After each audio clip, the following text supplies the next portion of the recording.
Right through this great overland adventure, we've taken you to various museums, automotive ones obviously, all through the world. And this is our first museum visit here in Australia. It's the National Motor Racing Museum. We're about 200 kilometers away from Sydney now in Bathurst.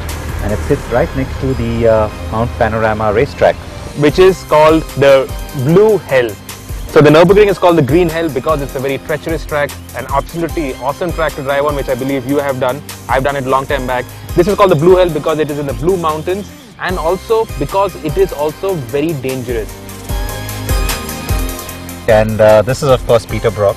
It's a nice little sculpture here that instantly tells you you've arrived at the museum.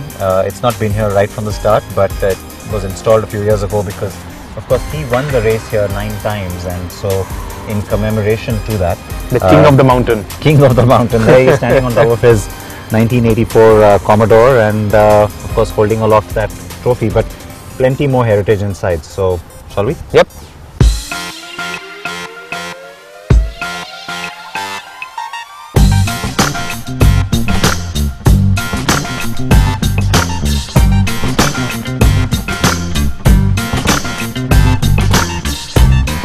So multiple champion Peter Brock, we showed you that sculpture outside. Now this is that car, the same one that's in that sculpture, because of course it was the car that helped him complete a hat-trick of wins at the Bathurst 1000. And it's a nice little exhibit here because next to this car, which of course won in 1984, you have this one, which is a much older car, the Ford Cortina, which won way back in 1965. And the reason I'm finding this interesting is because, you know, putting these two cars next to each other, it's a nice little contrast of how much things changed in motor racing. I mean, take a look at this car, very humble looking car. It's a typical family sedan, of course, which is what it was supposed to be.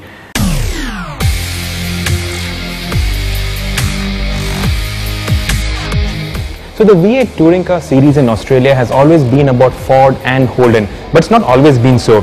This is a standout car. This is the 77 car that took Ford to a 1-2. It's a very famous victory for the Falcons. Now earlier it used to be the Falcon with this huge body, big engine, and GM, Holden in fact, used to race with the Torano, which was a much smaller car, of course with a big engine. But if you see the difference in the size, this was how the classic rivalry was. Then came the foreign makes. So in the 80s, Jaguar competed very successfully with the V12 engine. This was completely built in the UK by Tom Walkinshaw Racing. And then after that, later on in the 80s, came the Japanese with their turbocharged engines. This was the Nissan Bluebird. Later on, of course, the GTRs also came to the V8 touring car series, and they completely dominated it.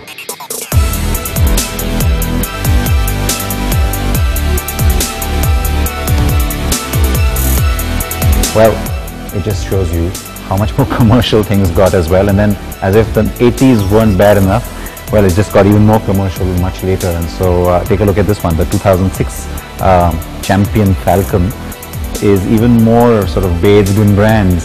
So it's nice, and that's the thing that you always pick up at museums, right? You see a progression through time. All the older winners are all here, the newer winners are all here as well. And then, of course, there's that whole legendary rivalry between Holden and Ford that comes through.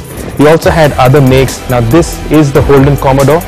So with the Commodore, Holden started getting back into action and started rivaling Ford. And the Australians, they loved Ford and Holden. You either were a Ford guy or you were a Holden guy. They didn't really care about the foreign brands.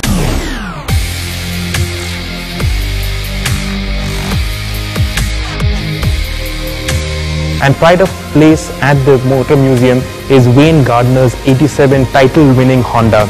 This is the 2-stroke bike. Gardner is one of Australia's greatest motorcycle racers. Of course, Nick Doohan, everybody knows of him too. Australia produced a lot of great racing drivers and riders, and all of them are commemorated here at the Racing Museum.